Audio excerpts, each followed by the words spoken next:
Welcome back to the 5% Club. I'm Shayla King, a former C-suite executive turned business and life coach. And this is the podcast for leaders who want it all.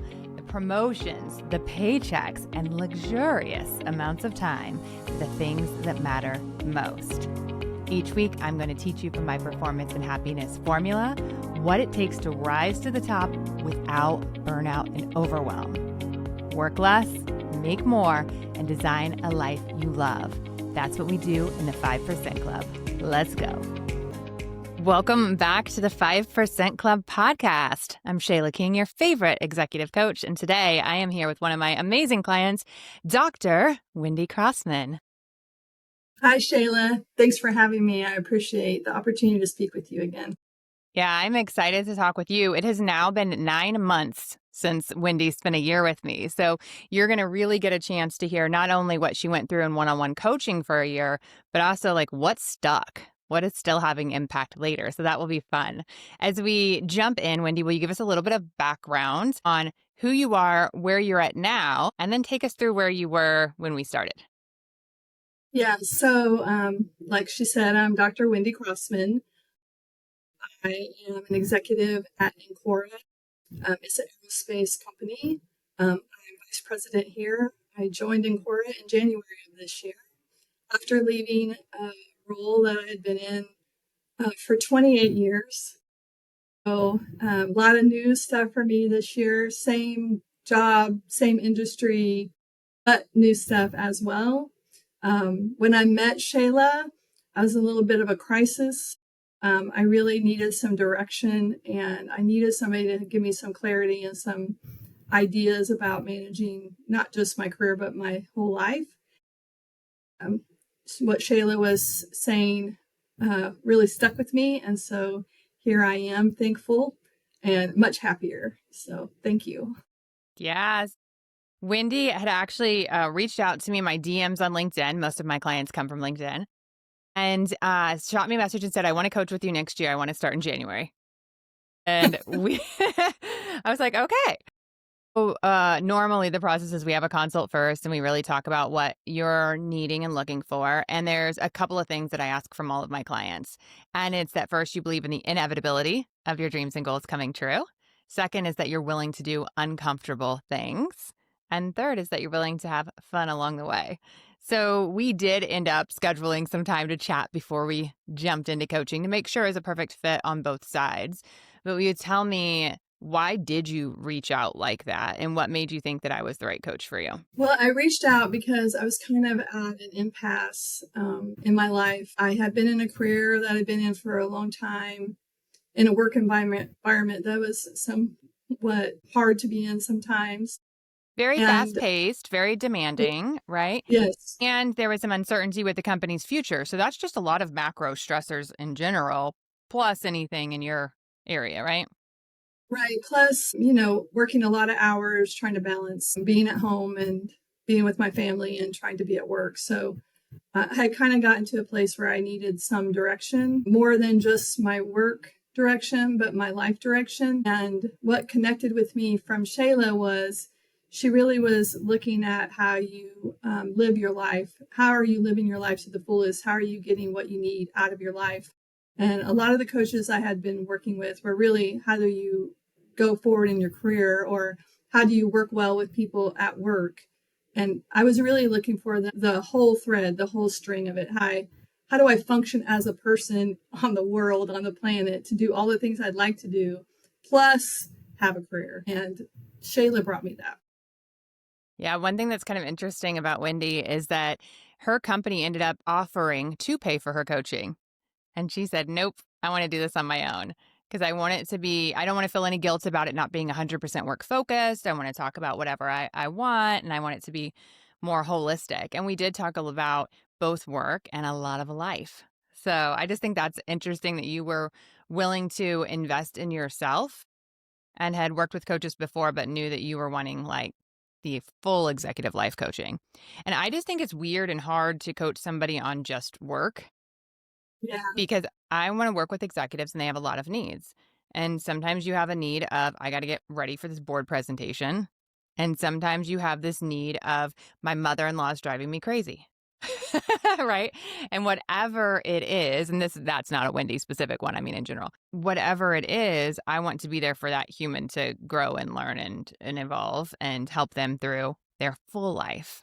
So that is something that I think we worked quite a bit on. What would you say were your goals when we started working together? When we started working together, I was just trying to figure out how to de-stress. My reactions to people were probably not where they needed to be, mostly because I was just bearing a lot of stress, a lot of work stress and a lot of home stress. I really didn't have good boundaries, and I let my brain be wild, as I later learned from working with you, because it just thought whatever it wanted to think. And sometimes those things are not positive, and it kind of carried it with me everywhere. And so I really wanted to figure out, I felt like I wasn't showing up as myself. I was showing up as somebody that was angry, which I don't feel like that's who I am, but that's how I was showing up. And so I needed help. I needed some coaching. Yeah, I think that is so relatable. It's that we're under so much pressure that we feel like we're showing up as the worst versions of ourselves. And we're like, no, no, no. Where did I lose myself? Where did I go? I want to go back to being happy and light and fun and still ambitious and still, social, but not just survivor mode where I just have to get the next thing done and the next thing done. Yeah. Yeah. And All right. I didn't want people to think I was unapproachable. And I felt like I'd become that way. Unapproachable is probably a word that many can relate to in high stress environments because you just have to get on to the next thing. You have no time for bullshit. You got to go. You got to get it done. And nobody should make mistakes because there's no time for that. Right. No human. Yeah. There's no time to be human. Just go get it done. Quit talking to me about it. I don't want to hear about it. Just go. Yeah. And Yeah. that's not how I am. I think that is a good place for us to talk about too, because at the beginning you felt so much pressure and so much, everything was always busy. In the end, I remember you saying, I feel like I can get my job done in like 3 or 4 hours a day. Yeah. So will you talk to us Joyfully. a little bit about the time work that we did and executive essentialism and that work? Well, I really learned from you how to kind of look through what I had to do and determine what was I needed to say yes to and what did I need to say no to. Really early on, helping me set boundaries around what I gave my energy to. And that wasn't just at work, but that was also at home. I thought that if somebody asked you to do something, you just had to go do it, or I had to delegate it to somebody and then I had to make sure they did it. But I didn't really understand that some things are more important than others. They can be negotiated. Maybe they don't need to be done right this second. Maybe they could be done later after you finish something else. But there are other ways to look at your workload. And some things I was probably doing weren't that necessary, but I never had the guts before to ask, do you really still need me to do this? Is it really still helping you? And really trying to learn how to set those boundaries and understand that saying no to somebody doesn't mean that you're excluding their needs. It's that you're including your needs and trying to understand what's really important to get done. And that really made a big difference to me. Yeah, that's a beautiful way of explaining it. I think that all of these topics are so interrelated that you heard when Wendy just described that you have to have the confidence to be able to say no. And so also understanding your worth and your value and being really intellectually honest about the risks of saying no. Because we tell ourselves that this one is so important. Oh, I couldn't possibly say no to this person or to this project or to this timeline. And we think that it's all going to be a CLM, a career limiting move, right? And so we add all of this extra pressure when actually most of them don't really matter. Most of them people won't remember in 5 minutes or 5 weeks or 5 years. And so being able to just step back with a coach and say, here's what's actually on my plate. And here are the things I'm thinking about saying yes or no to. And having that time to evaluate and look at it and being intellectually honest and then taking some risks. We talked about being uncomfortable. So there are some times where you say no and you're like, oh, shoot, I don't know how this one's going to go. And then most of the time, what we find is no one notices. No one even cares.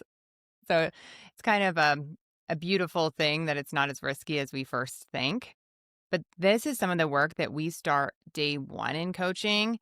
I call it like it's the first month. You're going to say no to like nothing new. It's the nothing new rule. And so we want to give you time to breathe so then you can evaluate. And then this stuff starts snowballing. You say no a little and a little more and a little more. And what it allows you to do is it's not that you're giving up and saying no and just being a lazier worker. It's that you're prioritizing the things that are actually going to move the organization forward. So you get better at those things. You can be more strategic about those things. You have more space and room to think about those things because you're not in the weeds, right? And so I think that's always important for people to realize too, is we're not saying no just because we've been overworked forever. Now we're going to be lazy and take it back, take our time back, right? We're actually being an essentialist so that we can achieve more. And so then your leaders start noticing too. They're like, oh, they're really on top of their game. Oh, they're so organized and strategic, and I always get what's most important done really well from them. Not they're scattered, they're tired. I hope they can hang on. I hope that they don't quit on me because I know they're burnt out. I hope they get the assignment done on time because I know that they're like burning the midnight oil. Instead, it's, of course, she always does what she says she's going to do. She always has a plan. Right. I think the other thing that it made me realize was just because you can take on more stuff doesn't mean you're more important to the organization. The person giving you the stuff to do has to get it done. And if you're somebody that always says yes, you're always going to get the work. And I know we talked about that quite a lot because if you don't ever tell somebody no, they need somebody to do the work, and it might as well be you if you're going to tell them yes and take it on and work, 24 hours a day to get it done. And it makes them look really good because they got the work done, but it makes you really tired and regretful that you made this choice. But it will keep happening if you don't set the boundary. And Yeah, and so then it you're was really unable to work important on to the know big that. thing because they've got you too busy with the little things, right? Right. Yeah, I have a Right. podcast episode that's about the nine things to make your life easier, and one of them says, "Don't be easier than Google." There you go. Now it's probably Chat GPT. But there's so many of us that people just dump stuff on us immediately because you're so fast, you're so responsive, you're so happy to help, and then you get completely overloaded. It's what I call the tragedy of the high performer, and I talk about it a lot. So we worked on some of that so that Wendy could get control of her schedule and of her calendar, and it worked pretty quick for you. I think that you probably had the first 60 days of getting rid of stuff, and then you started looking at everything through new eyes. And so Right. it helped you get your arms around it. One other thing I just thought of is you actually started some of this time management stuff before we ever worked together, and you told me about it later. You said 3 years ago, I saw a LinkedIn post of yours, and you told me that I could put my workouts on my calendar, on my work calendar. Will you tell us about that? Yeah, I had watched a LinkedIn or seen something online that you put on there that if the time is important to you, like exercising or anything, it's like another meeting. It's like an appointment, and you need to save that time for yourself. And so I started putting. I run and try to exercise every day, and I still have it on my calendar at this job as well. I put it on my calendar because number one, it holds me accountable to do it. I made an appointment with myself to get this done. And it also lets other people know that I'm not available. The thing that was really fascinating to me about it was I had so many comments from other women at work about how brave it was that I did that and how much they admired that I would step away and think about myself before thinking about, oh, well, I can't do that because I've got to be available. My favorite story before I learned this lesson was I was running a marathon and had to stop in the middle and take a call for work because it got planned at my halfway point because they needed me to be on a call on a Saturday. And I reflect back on that and think how ridiculous it was of me to do that. They could have waited till Monday, but I didn't know how to set my boundary and I just kept saying yes. And so I think putting those on my calendar and showing up for myself showed people that I was showing up for myself and set a boundary without me really publicly having to say, I'm not available. It just was there that I was not available. And I still use it.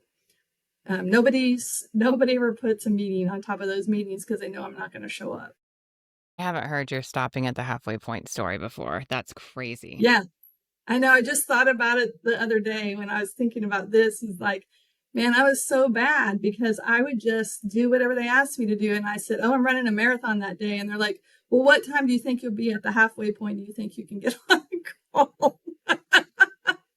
I'm like, It's sure. wild that you say that, but can I just call myself out that similarly, I think at the same company, we were on the boat on the 4th of July and I made my family park the boat so that I could take a call. And then the whole time afterwards, I'm like, why did I do that? Because the call was worthless. It solved nothing and it could have waited till Monday. Yeah. But we thought it was important. And some of that thinking it's important and thinking that will be important and needed if we do it comes from a lack, right? When we feel fully confident that we have the skill set to add value, that we belong here, that we don't need to prove anything, then we don't have to try to do all those little incremental wins. And the incremental work never gets paid back to us in the way that we think it will. We're like, well, I put in, an extra 30 hours. Well, you didn't get 3/4 of your salary more for that extra 30 hours or whatever, right? And so it is so important. One of the things that I work with clients on is noticing any time that you feel taken advantage of. And if you feel like they're taking advantage of you, that means you went too far. If you feel like a victim and that they're really going too far with this and asking too much of you, then you're not holding your value. So I only want you to give as much as you're willing to give without any reciprocation. So they don't have to act a certain way, say something specific, pay you in a certain way. You just feel like that's the right amount that you want to give. That's where you find that really healthy balance, right? And you didn't want to stop in the middle of your marathon, and I didn't want to stop on the 4th of July. We did that because we were in an environment that expected it and because it made us feel good to be one of the winners that shows up that always does what they say they're going to do. But it's kind of like a warped view. Does that make sense? Yes, Yeah. very, Yeah. unfortunately. We've lived it, right? We've lived it. Again. Yeah. Okay, so let's jump into some of the different categories. So obviously in the performance and happiness formula, I talk about results, relationships, rituals, and mindset. So which one do you want to jump into first? Rituals. Rituals. Okay, so that's a perfect fit Absolutely. because we were just talking about working out and holding the time for that. One other thing I wanted to comment on that is I remember you telling me it took a full year before people actually respected that time you had put on your calendar. So that happens a lot to people. They're like, I set a boundary, it didn't work. So how did you stay consistent? How did you respond to people when they would book over your workout time? Well, normally I would decline the meeting. That didn't always stop them from thinking I was going to be on the call, though. But I did start having honest conversations when I felt comfortable with my boss and especially his boss with the fact that I just wasn't available. Of course, I made myself available afterwards, which wasn't the healthiest thing to do, but I was trying to give them an option that I'm blocking this time off, just like I'm in a meeting with you guys. You wouldn't expect me not to show up for you. So I'm going to show up for myself. It took time and Yeah. people got used to the fact that they could schedule what they wanted. I just wouldn't be there. And I most of the remember time I you didn't need to telling I be remember there. you telling me you would reply back and you would say, "So, as you saw on my calendar, I'm not available during that time, so we can reschedule. You guys can have the meeting without me, whichever you prefer." Yeah. And I And loved most of the time that. you I don't love need that to be there. response, right? I also think this is a perfect point in time for us to have a really honest conversation that I don't think people always have. When we talk about work-life balance, neither you or I are saying you work from 8 to 5, you don't think about work or do anything for work outside of 8 to 5. What we are saying is, and we'll go through this more with rituals, but you need to find the things that you need to be able to feel and perform at your best. And you can block those things in and make them non-negotiables. Now, are you still going to be flexible and do things for your company outside of hours? Yes. And do we expect that our company, I'm going to take a call during work hours if my kid's sick, and I'm going to take a call at night if we need to talk to our partners in China. Like, this is what we do all the time. So we're not talking about this rigid, I know there's kind of a new mindset around screw my company, I don't care about them. I'm not, no. We're very loyal, hardworking people. We're just not taking it as far as we used to because it was unhealthy. Right. So we're pulling it in, and especially on things that don't matter. And that discernment is what's important. Will I have a call with you before or after hours on a topic that is important or urgent? 100%. But let's stop doing it for the stuff that isn't because we're not good at managing our time during the day. Let's stop doing it outside of hours because we don't know how to practice essentialism. We can't say no to anything. We're not efficient or effective with our time. That's the bullshit we're not going to keep doing. If it's something Right. urgent or important, I'm 100% going to join after hours. The other thing I really learned with you was that I'm not an employee and a mother. That whole everything that I do is me all day long. And Yeah. so in my brain, if I have an appointment with myself, like this morning, I had strength training at 5:30. And so in my brain, that's just a normal appointment, like a doctor's appointment, like an appointment, a meeting with my boss. It's part of my day. I sleep the 8 hours and get up. And then the rest of the day, if I have a plan, I have a plan. But I don't see myself. I think a lot of times in my career in the past, people try to compartmentalize that you're at work or you're at home. And to me, that really confused me. So it made me feel like I couldn't set those boundaries. But I think when I started thinking about myself as this is just Wendy, and these are all the things I need to get done today, which include work and all these other things with my children, my personal stuff, my husband's stuff. Um, it made me a lot less concerned about missing out on something. Like my whole day is available to me to get done what I need to get done. And that includes work. Yeah. Because those rigid lines of it has to be done by 5 too can then make it stressful. Why not? Why can't I go back to work from 8 to 10 when my little kids are in bed? Like I can't. Right. I can design any way I want. It's about what works for you and for your business. Yeah. Right. Yeah, and as long as people are flexible and understand that, the company I'm at now, they're so flexible with people's time. And so it's really easy to have that conversation with my boss. And he really doesn't think anything of it if I need to take off and go to my kid's school or do something. It's just part of my day. And he knows that if he has something for me to do or if he wants to catch up with me later, he can do that. But he does understand that I'm a whole person. I'm not just an employee and I'm not just a mother and I'm not just a wife. I'm Wendy. And so it is kind of refreshing to see that, and it's not special just for me. They do this with all their employees. And so it's pretty refreshing to see that they understand that people bring stuff with them and take stuff home, and that's okay. I love that. Okay, so under rituals, we have 3 categories. We have physical energy, emotional energy, and cultivating joy.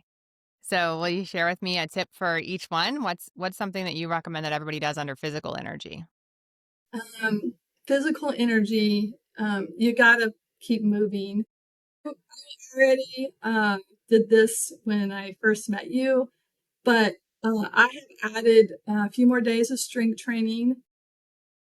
I have added eating better, getting more protein, listening to my body. But I purposely added that to my plan because I was trying to make that commitment to myself.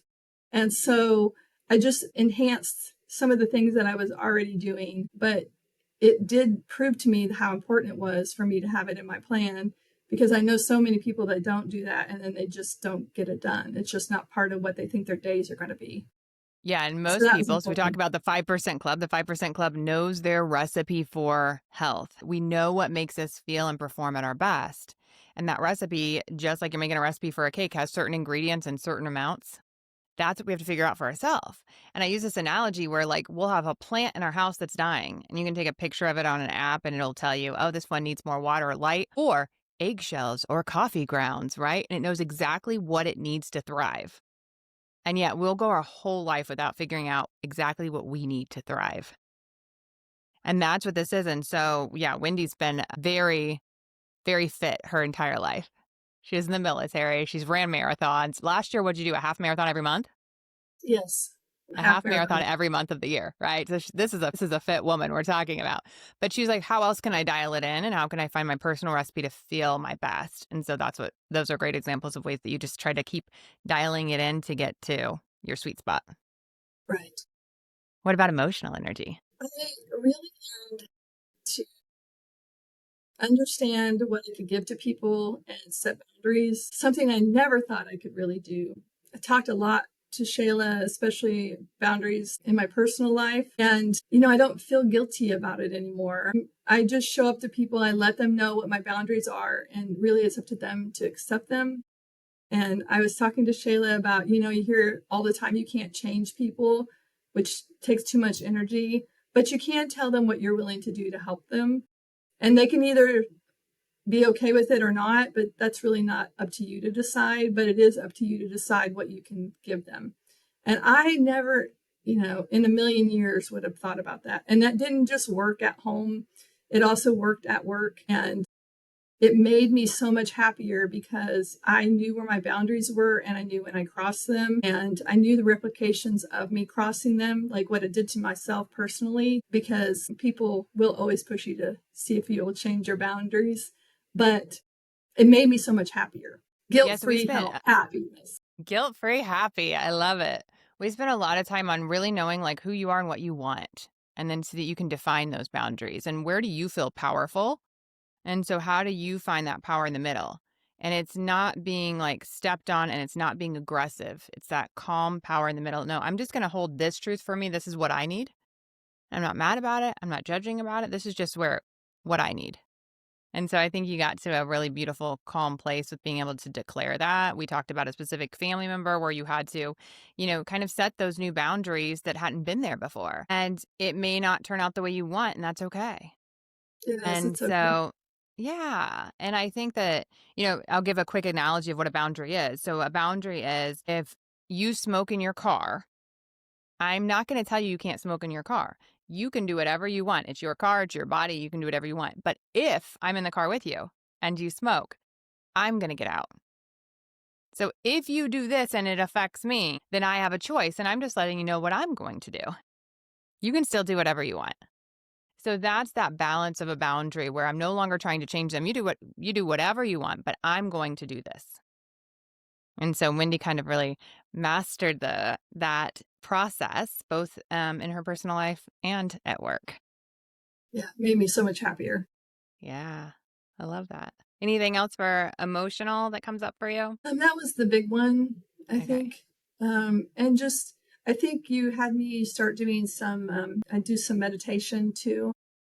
Yeah. And not just in the mornings or something, but like if something's really bothering me, which it doesn't as much as it used to, but I do, step away and try to get my thoughts back together, kind of just calm myself down, because I've just gotten in the moment and I need to step back from it.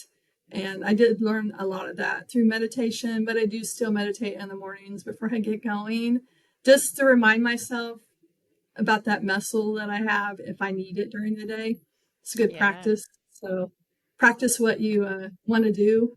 If you practice it, it'll come to you naturally to do it. So I love I it. Yeah, think there's a that lot of would be, tools that we go through that are you're just able to use throughout your day so that when your stress level goes up, you have a way of bringing it back down. Because what happens so much is when stress happens and we don't use these tools, we don't pause for 2 minutes to calm back down or look at it differently or breathe, then it just goes up, up, up all day long. And that's our cortisol levels going up, up, up all day long. That's our stress levels. That's where we become reactive and bitchy and, say things we don't mean to say and lose energy throughout the entire day. That's also where we put on weight and we have heart issues and health issues because of that constant ongoing stress and pressure. And so these are just ways that you can downgrade all throughout the day when things that are stressful happen so you can reset and then go from that calmer place. So, absolutely love that tip of meditating throughout the day. And the piece that she was hinting at is visualizing. So, you can visualize what you're getting ready to go into and how you want it to be and how you want them to feel and how you want to feel. And then that's just that practice beforehand. And those are beautiful visualization meditations that all the top athletes are using. And we can use it in business and our personal life just the same. And when you say something or do something you don't want to do, you can also like float back above, be like, instead of being the actor in this show, how can I just watch the movie and say, how do I want to react? I see this person's doing this. How do I want to show up in this moment? And pull yourself out of just a tit for tat kind of real fast back and forth. yeah. Great. The final one in rituals is around cultivating joy, which this one I'm so excited to talk to Wendy about because she was an absolute pro at this. So Wendy was with us last year at Epic 2025. It's our 1-day virtual retreat where you plan out your life for the next year. And in it, you come up with 10 different epic adventures for the year. And then we're going to expand it a little bit more this year where we're also going to do our epic goals and our epic memories. in Oh, yeah. addition to our epic adventures. So tell us a little bit about the type of adventures you added into your life. And we do both the macro, those big 10 things to look forward to that don't have to be costly, but they're 10 exciting things that you're really excited about. And then you added in some like ongoing, like I want to look forward to doing these things weekly or monthly. So talk to us about some of the fun things you added in your life. Well, I added lots of things into my life. Yeah, you did. I started a new job, so that was pretty epic for me. Something I had really thought I needed to do, and Shayla helped me with the tools to make that happen for me. I started writing a book, which has been interesting and hard, but really good way to use my brain in different ways that really service me. I'm a professional student, so research and writing, I really miss doing that. I was telling Shayla that I noticed, in the last few years of my career, I wasn't doing that at all. And it was something that really was the foundation of how I ended up to be who I am today. And And so so, if those things, we talk about the things that light you up. And if they're not part of your job, let's go find a way to do them. right. And it doesn't have to be for your job. It could just be for you, which has been great. I opened a mobile bar, got this great idea. My husband and I took bartending classes and we got bartending licenses. And I got a liquor license for this bar.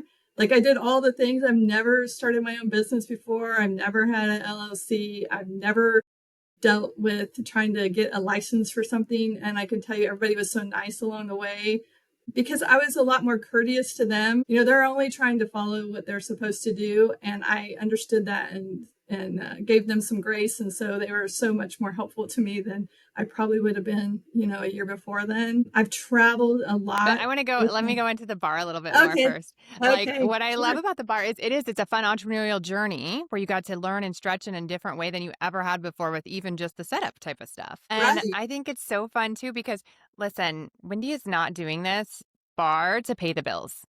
She is doing it largely for fulfillment. So talk to us a little bit about why it sounded fun and was just because I don't think people always think about what they spend their time with can just be for freaking fun. And maybe it's a business, maybe it's not, but like you built out your entire personal life to be fulfilling very uniquely to yourself. So tell us what sounded fun about the bar. My husband is very extroverted and he loves to talk to people. And I thought, I'm not utilizing that skill of his very well. And so I thought, what a better way for us to partner on something, because he's my partner in this, than for us to be at parties where people are getting married or just having fun with their friends, and for us to serve them and see them have fun and mingle with them and meet new people. So I thought about it a little bit as a couple thing for us to do, something different. Our son is a senior this year and he's going to leave us. And I was thinking it's a good thing for us to focus on, build our network with people in our neighborhood and in the city. And then also just to bring some joy into our lives. And Yeah. so we've had a lot of fun doing that. I love it. I love it. Okay, keep going down the list. I think you're on travel next. Travel. So the other thing I put on my list was I wanted to travel. Like I said, my son, this is his last year at home with us. So we've been calling it the year of tears in our house. And my son does not think that's funny. Um, but we've traveled quite a bit with him. And then I also convinced my husband to travel with me to the air show, of which he's never done before. In all these years I've been going, he's never gone. And so I traveled to Poland and I got to speak at an event, which was so much fun. It's really great to work at a company that values you as a person and not just what you bring, skill set wise. It was really refreshing to do that. And then we went to the air show, which was in France this year. And then after that, we went And if you to don't know, the Dublin. air show is a really big deal. Yeah, huge deal. It's like the Met Gala for aerospace. Yeah, the who's who. Then we went to Dublin. And then later on in the year, we went to Edinburgh and we went and saw Oasis. And so we've had quite an adventurous time this year. And it was on my list. It's still on my wall. It's something I enjoy doing, and it's fun to do it with my family, normally I'm doing these things by myself, and that's just not that much fun. So it's been great fun to convince them to go along with me. I love it. I also have, did you stick with golf lessons or just try a couple of I those? did. I did, but I'm not good. I did finish the lessons.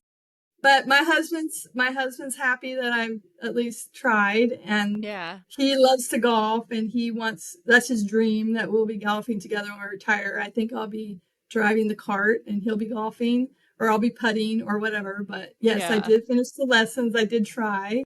I love it. Well, we It's don't just have to tough. love all these things we try. It's just fun I to know. experiment. Yeah. I just thought I'd have to give it a chance. Why not? I mean, the worst Yeah. thing that could happen is I learn something and I know something new about myself, which is I'm not that great of a golfer, but it's okay. Did you finish all your redecorating projects? You were doing a lot of those when we were working together. Still have a lot. I've got a few painting projects, and then I got a couple of things going on in the house, but it's getting closer. I Kurt love it. thinks I look at Pinterest too much, and I'm just coming up with new things to do. Well, it can be decorating doesn't ever have to stop. It could just be an No, ongoing cycle. Once you get the final thing done in this part, you go back to the beginning, right? I love it. but what I did like about what I'd learned before, when I'd start a project, like I'd already bought all this stuff. Like in my brain, I'm thinking, I have all this sunk costs. I got to get this done. And then when I was doing the basement last year, when I was talking to you, it dawned on me that the only person being inconvenienced by this was me. And so instead of spending 10 hours on a Saturday just painting, like my whole day, I decided I only must give myself 2 hours. And however far I got in the 2 hours is as far, and I walked away from it. And Kurt didn't care. It wasn't bothering him or my son. And so it took me a couple of weeks to finish, but I didn't feel like I had like sucked all my time into Yeah. that. And so that's what I've Well, been I doing think with that's an my other important life lesson projects. because it's just we do things the way we've always done them. Yeah. And this is just your pause to go, wait, do I like this? Am I even Why doing did this? I do this to Like, who am I doing myself? this for? Why am I doing it this way? Is this the most enjoyable way I can do it? Right? Why did I pay somebody to do this? That's the whole thing I was thinking. I think we got you to pay somebody to do one step of one of the We projects, did. but We did. yeah. But yeah, I like to do it. It's just I forget how much time it takes. Well, and then it's opportunity cost. What are you giving up instead, right? Even if you like to do Right. it, what are you giving up? Right. Yeah, I love it. Okay, that is everything for rituals. Let's go through results. So I want to make sure that we cover what a badass businesswoman you are. That's nice. Will you give a little bit of background into what you're doing, your scope, so that people can really kind of understand the level that you play at? Yeah, so I'm vice president. I'm running the supplier development group at Encora. We are a new group. One of the things I got brought on to do was help get this group, in flight. It was there, but it needed some in flight help. And I talked to people all over the world buying airplane parts. And so I visit lots of countries and meet with lots of different cultures. That has changed me a lot because I do understand where people are coming from a lot better. Everybody's just trying to put food on the table and fulfill their lives, no matter what Yeah. culture they're from. That's really what we're all trying to do.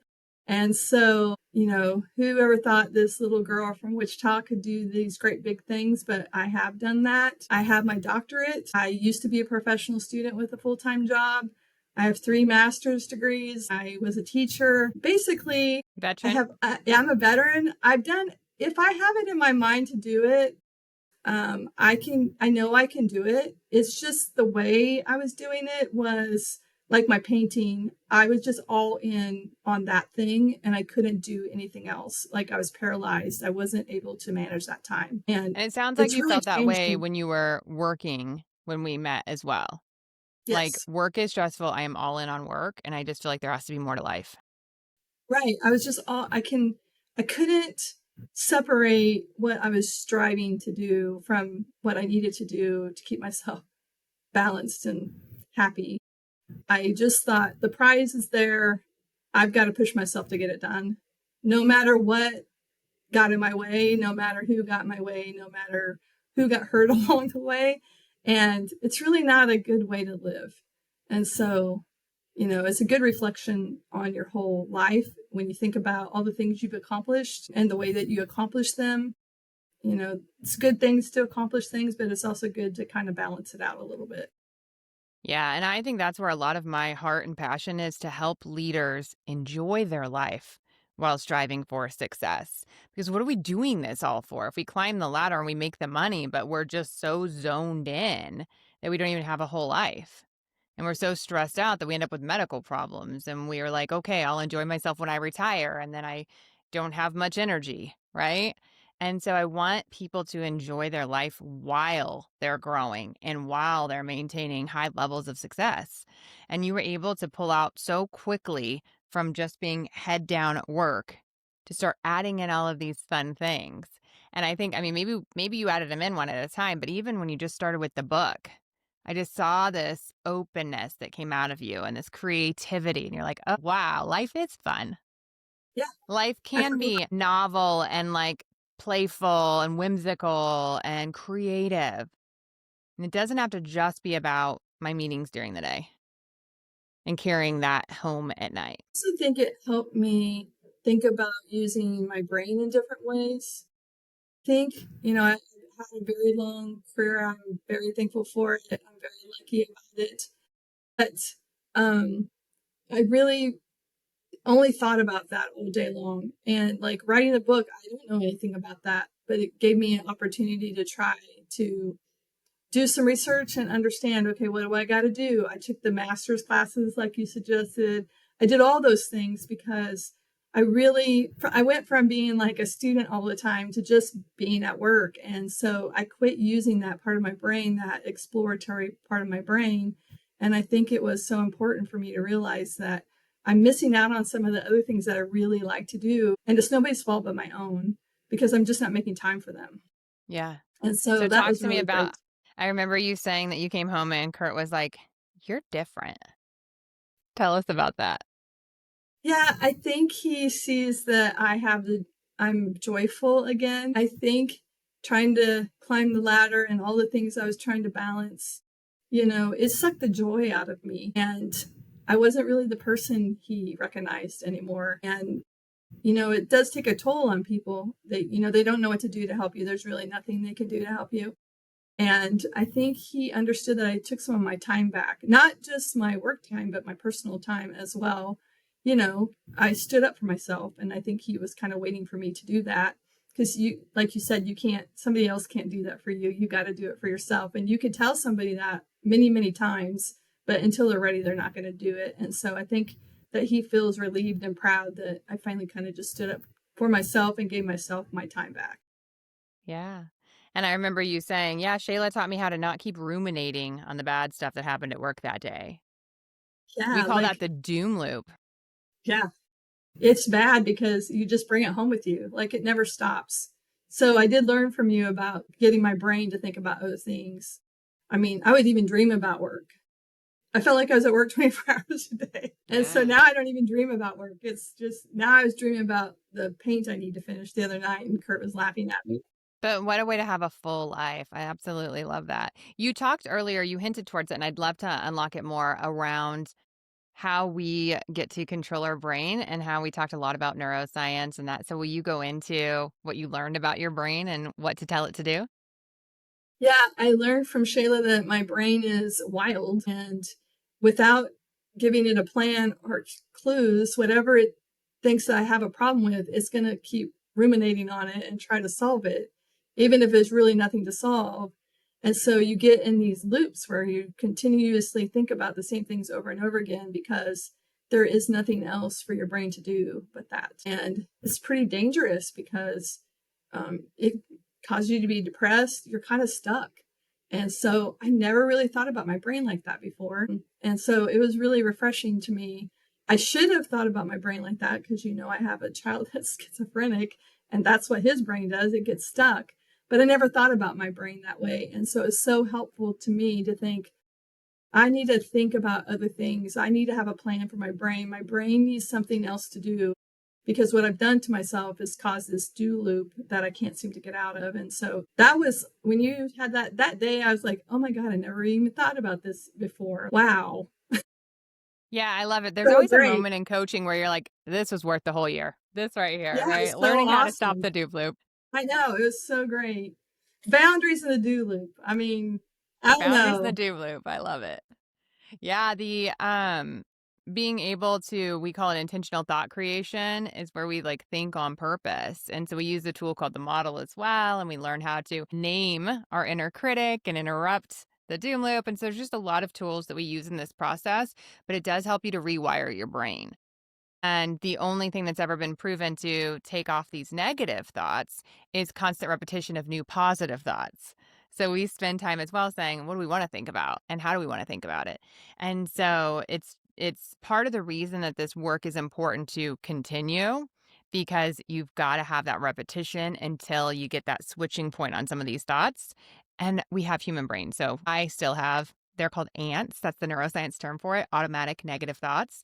So I still have them. So I'm constantly getting coached so that I can keep those negative thoughts at bay and focus on what I want to think about. So it is a really, really powerful thing to be able to get out of that.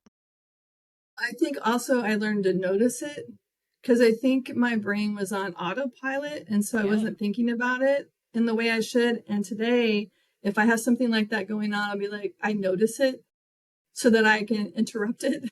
Yeah. And so that's really powerful, like to be so aware that your brain is starting to wonder and to say, knock it off, to stop Yeah. it. It's not worth it. It's not true. Stop thinking those things.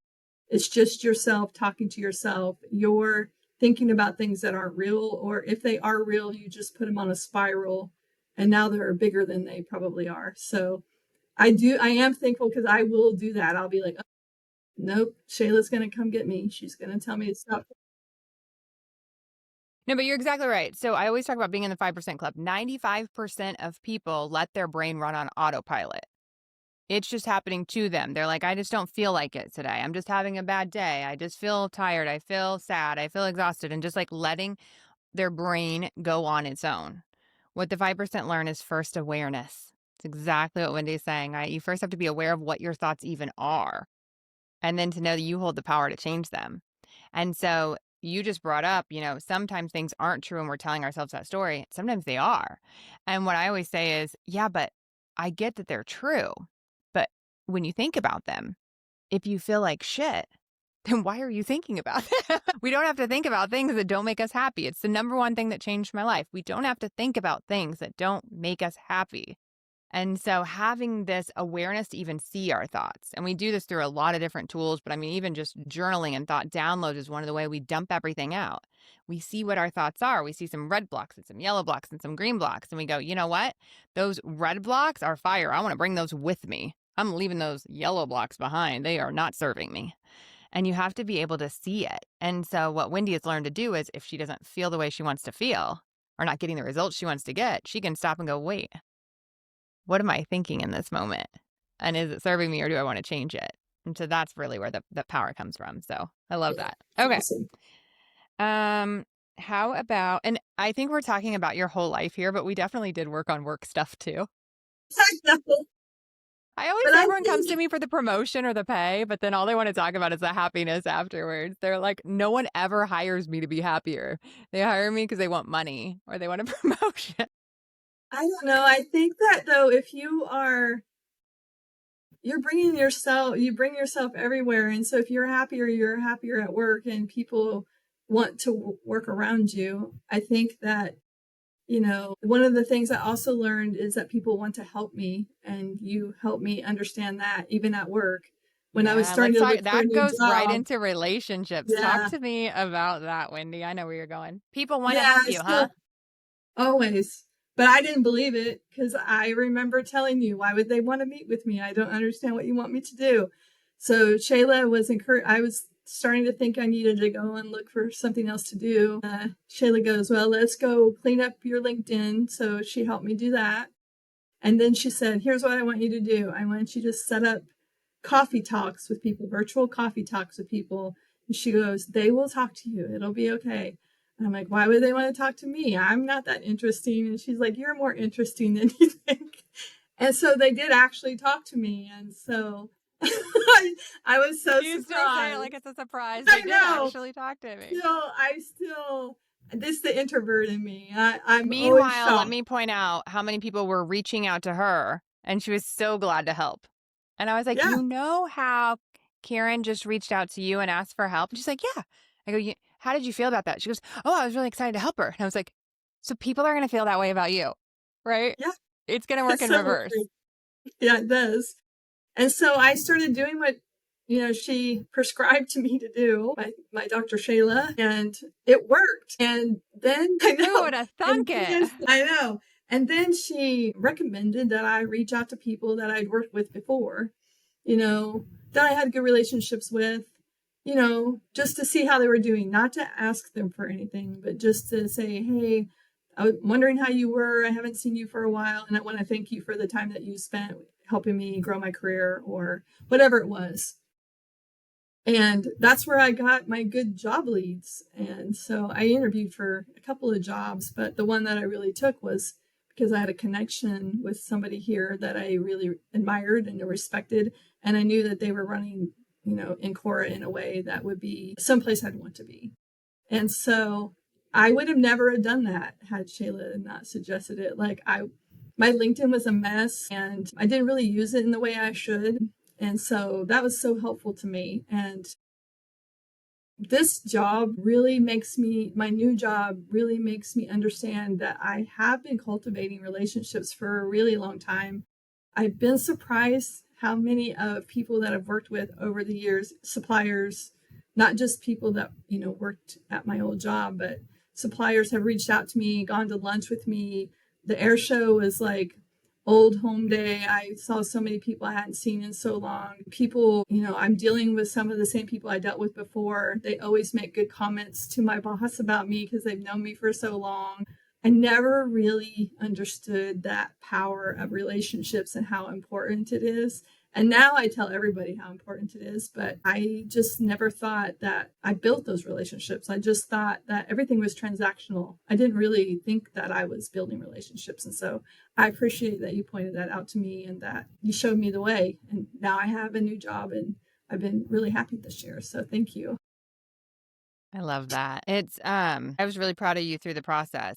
And there's so many people who are applying for hundreds of jobs on LinkedIn and hundreds of jobs on Indeed. And then just like, I'm not even getting called to be interviewed and I'm great. You've got to get back to relationships. And so you did have them. You just were scared to tap into them. And we actually see that a lot more with women than men men are pretty great at having networks. I mean, think about the men that you know that have, whether it's work networks or college networks. And oh yeah, I got to call a guy. I got to call a guy. And then, like immediately just things get done and get moved really quickly. And it's really effective. And it's the speed of trust. But oftentimes women feel like they're asking for help and people don't want to help them and that it's like not earning it. Well, you earned the relationships and people want to work with people that they know are credible and capable. And so if they Right. already know you, then that just speeds that up because they know you're credible and capable. So it's not cheating, it's No. leveraging, right? And Yeah. people want to help you. Yeah. And so I'm really proud of that journey. And we call it bulletproofing your career. So I think I pushed you to do it before you're even looking for a role. I'm like, Yeah. we do You this told me all I the needed to time. do it. Mm-hmm. You're Yeah. like, you have plenty of relationships. You can do this. You should be doing this. And I was like, why? No one, I am not that interesting. You're like, yes, you are. You're You're as very interesting interesting. as everyone else. It'll be fine. If not more. Yes. Did you Fly, hear fly, bird. I'm a veteran. I run marathons. I manage like how many billions of dollars of supply chain. Million I have dollar. traveled to 50 countries around the world, but I'm not very interesting. I have a bunch of kids. I've been a teacher. Yeah. I Yeah. run a mobile bar cart, writing a book. I'll do whatever. Very I boring, have so Wendy. many Very interests. boring. I know.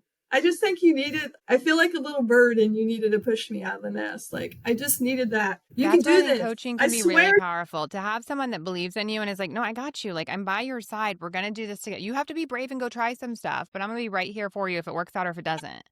Yeah. And so that's why I sign all my signature lines with your coach, your cheerleader, and your accountability partner.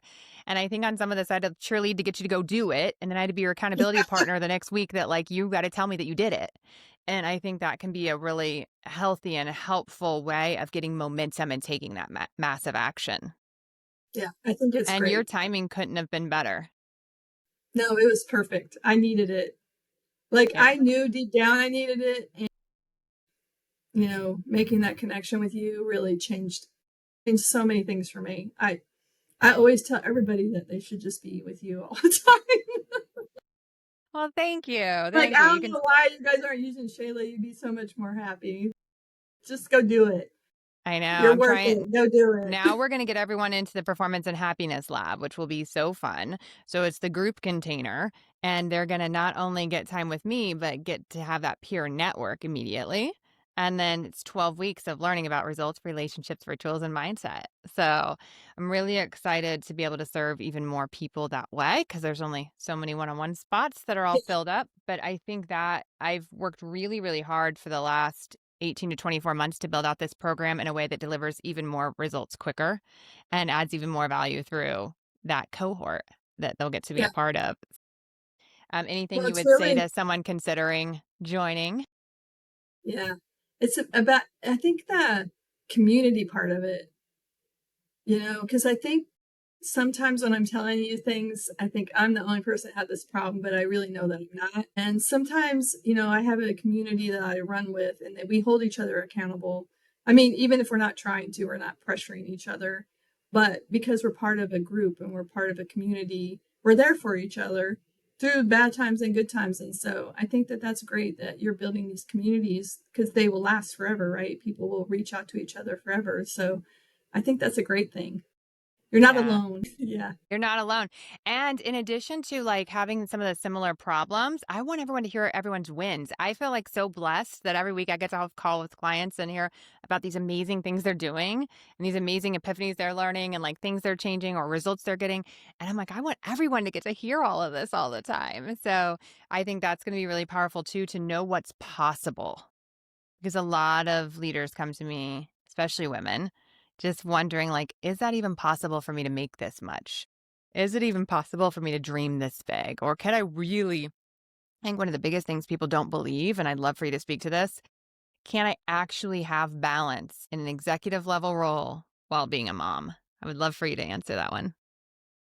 Yeah, yes, you can. I think, what I learned from Shayla was understanding where my tightrope points were. And like, I think I've said a few times that I don't segment my work and my home life, they're all run together. And so my family's also busy and working and at school. And so it just happens to be there that's at the same time, but it could be that it's not.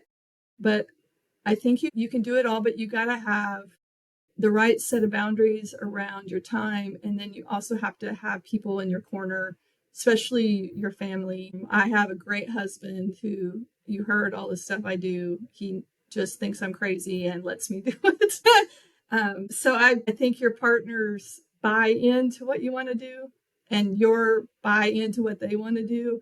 It just sets the foundation for your whole family and it makes it a lot easier for everybody else to know where you're headed so they can support you. So I'm really blessed and thankful for that. But all right. Well, as we close, I want you to share with us one of the biggest areas of growth that you had while working together. We now call it your Evolve Your Life Vision Blueprints.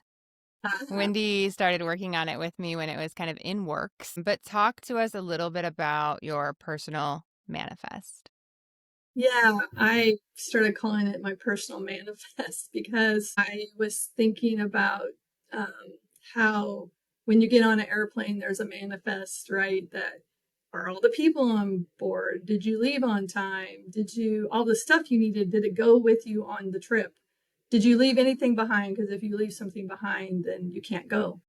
And so um, I use that to help build out, my life, my plan, my yearly plan, my 5-year plan. And what I really learned from Shayla was I needed to visualize it. So I have a board. She sent me this big A calendar and it literally hangs in front of my office and my desk faces it so I can't like avoid it. It's there.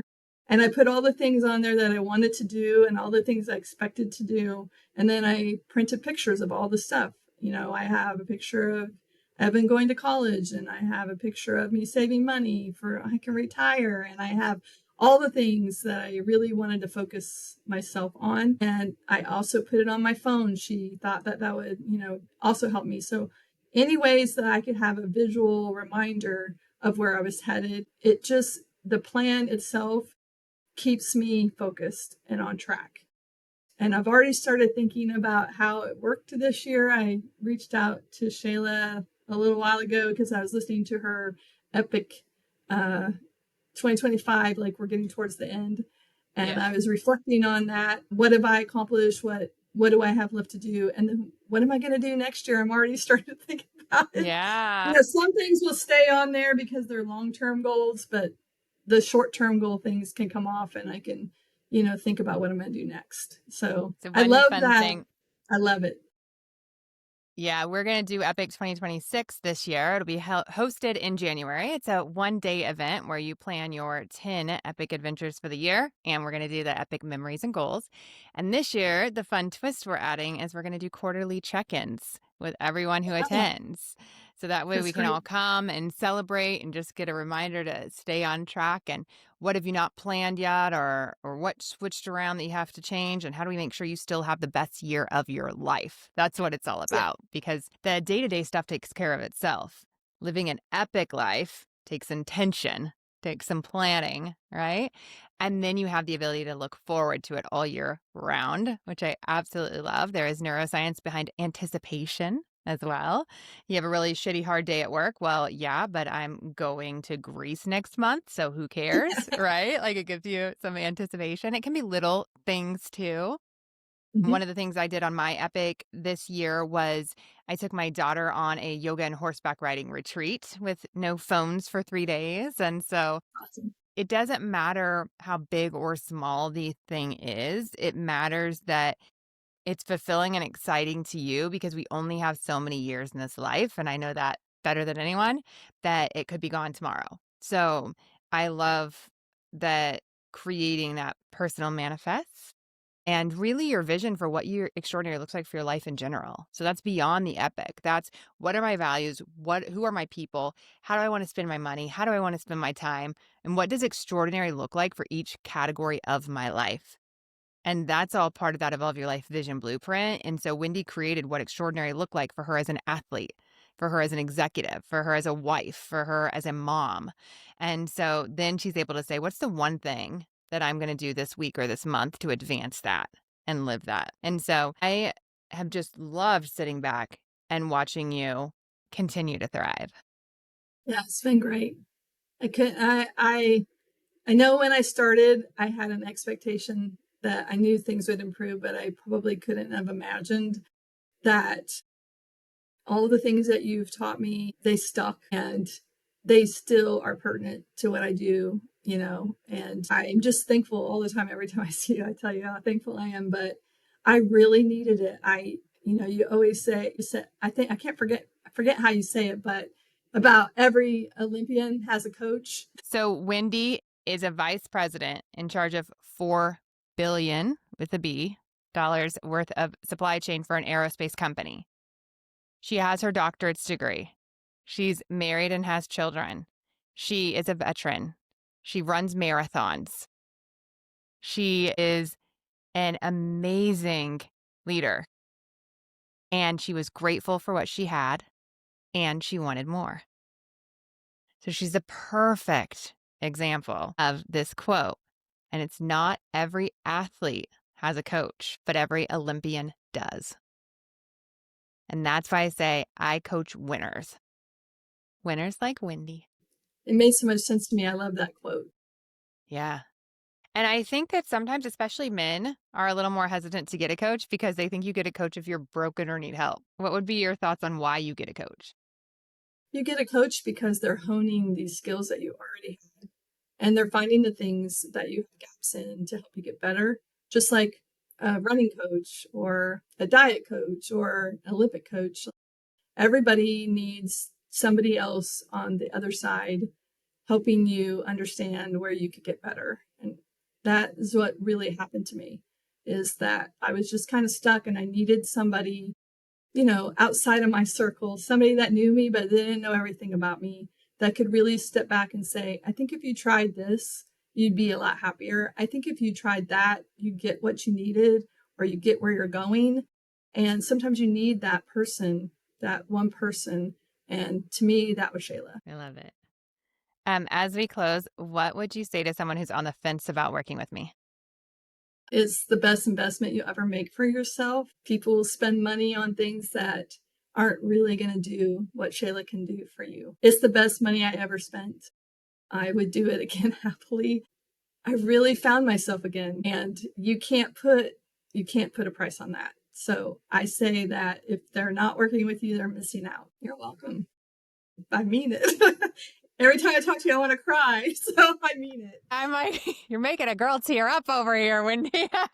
And it's funny because we're both kind of like strong, badass chicks and we're like bawling. Yeah, but we're still people. We're still humans. Absolutely. Yeah, All we're right. humans. I got 2 other small questions for you. Okay.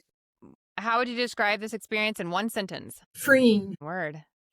She's really got this executive efficiency thing down, right? I don't know what else you can say about that. I feel like I got I my love it. freedom. Yeah, I love it. And then tell me something you're really proud of yourself. I'm really proud that I stepped outside of my box. I really, really listened to the fact I needed to change, and I took that chance. And I also listened to you. Like I showed up, and I showed up for myself. And so I'm going to cry. You did. I'm And proud you've of that. created such a beautiful life. I think your life before was so on paper successful. Yeah. And now I see it as so robust. Oh, thank you. That's good. Yeah. Yeah. You're still obviously wildly successful, but now Yeah. it's not just about work. It's like the total thing is robust and fulfilling. And Yeah. I'm just It's so just happy happiness. that Yeah. you're happy. Yeah. And we do talk. I think maybe this is worth mentioning. My coach says life is 50-50. I like to say it's 70-30 because I'm an optimist. But we can't keep life from lifing. Bad things are still going to No. happen. But we don't go as low for as long.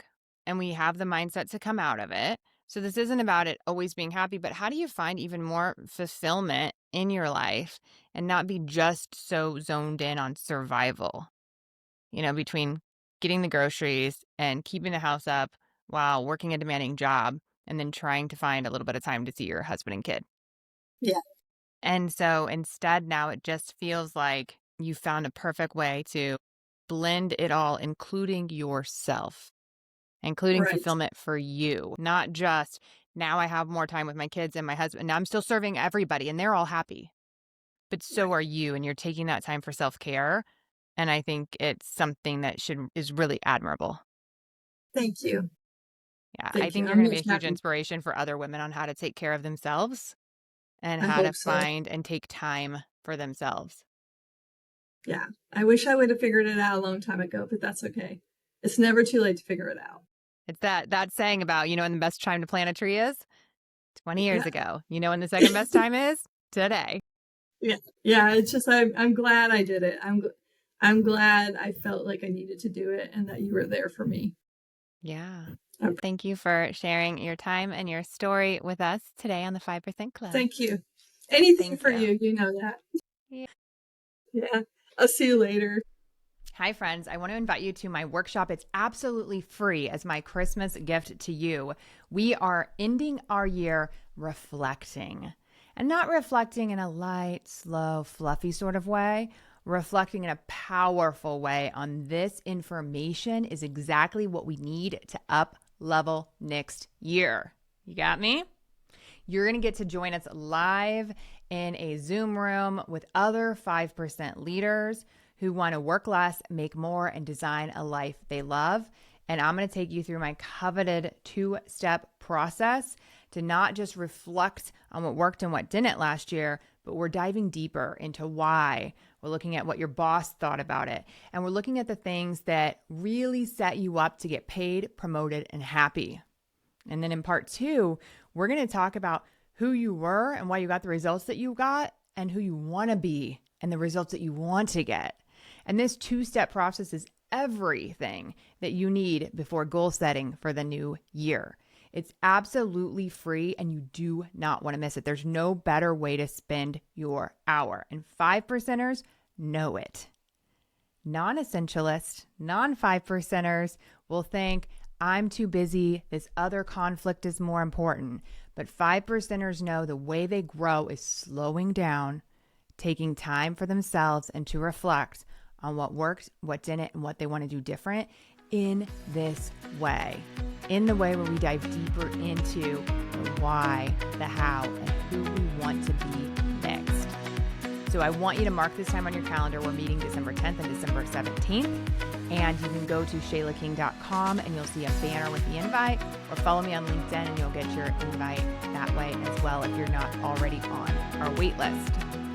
And I will see you in there with other 5 percenters, and we will reflect before we go conquer 2026 and have our most epic year yet. Let's go. Thanks for joining me in the 5% Club today. If you're ready to make more, work less, and design a life you love, then go to shaylaking.com and join the waitlist. You'll be the first to know when there's openings to work with me in one-on-one coaching or the Performance and Happiness Lab, my group container where you will learn to be a high-performing, highly paid executive who loves your whole life. I'll see you there.